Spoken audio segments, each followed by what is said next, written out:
Nasa ilalim tayo ngayon ng Chevrolet Captiva. Ayan. Ayan. Ay nahanap ko yung starter. So sa sobrang sikip, ayan na sa inyo. Ayun yung starter natin. Ito yung starter. Ayan. Ito to. Diba? So gagawin ko lang dyan kasi check namin to, good ang battery. Good yung battery niya. Tapos medyo clog yung kanyang air cleaner filter. Kaya kanina hinangina namin, inano ko ng air compressor. Tapos kaya lilinisin ko lang yung yung contact terminal noong trigger switch ng starter. So gutin ko siya. Tapos sprayan ko ng contact cleaner. Tapos tingnan natin kung magbabago yung hard starting niya. Ingay ano?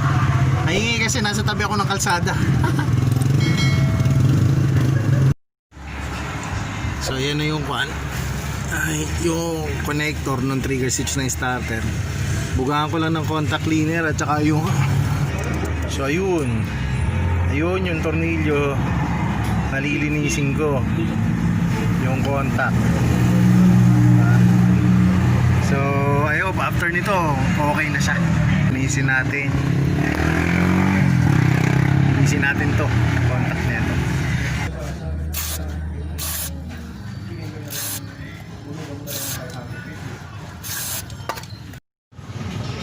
So ayan, i-assemble ko na, naikabit ko na ulit yung connector. Tapos ngayon naman, akit ako doon sa taas, ikakabit ko naman yung sa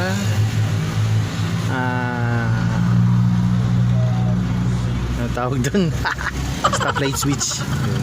Pero bago lahat, ikakabit muna namin yung cover nito sa ilalim. Di sir, pag marami nang pumapasok, magagamit siya.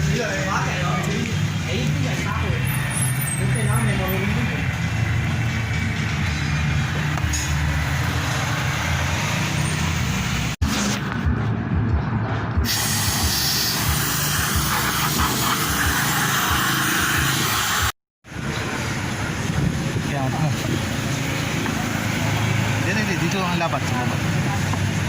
Yan. May shoot. Yun, okay.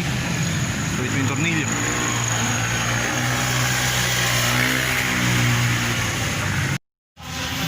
So isang concern ng Chevrolet Captiva na ginagawa natin ngayon ay yung, so alam nyo ba kung ano to?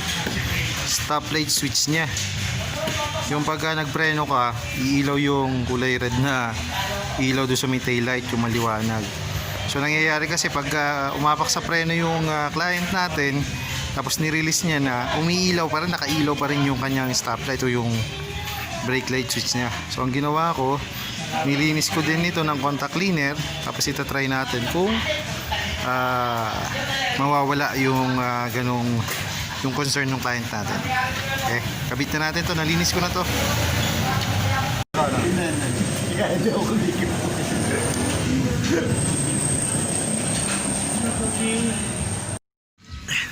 Kabit na natin to.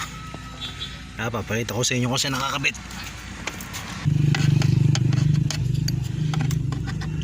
Yan.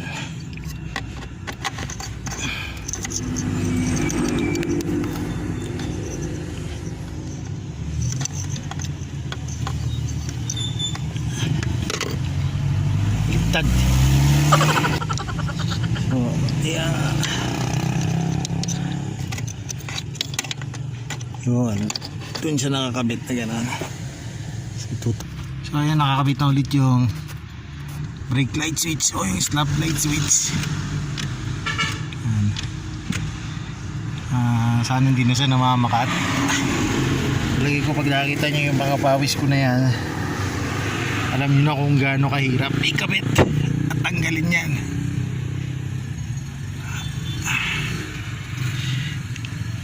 Ayan.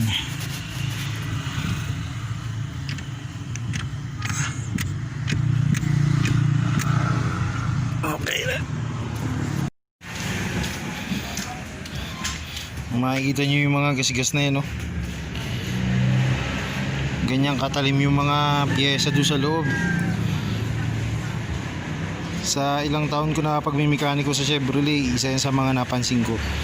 Yung mga edges ng mga metal parts niya at saka yung mga plastic parts matatalim.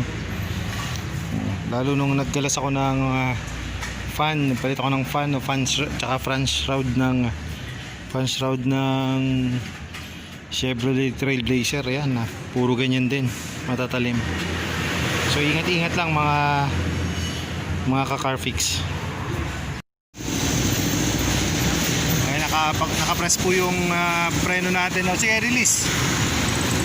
Off, namatay na. Hindi natin kung babalik pa.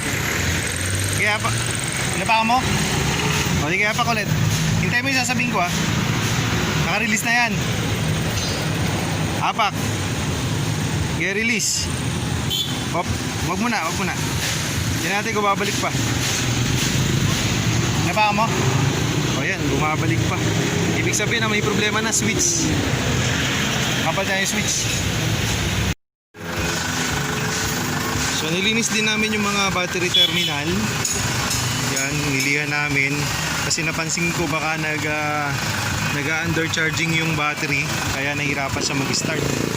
So paandarin muna natin ng few minutes. Tapos tingnan natin kung ano yung changes na mangyayari. Sana maging okay na.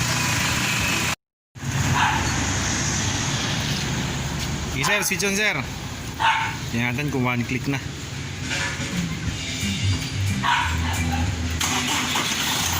Yun, one click na. Dati kasi hard starting siya.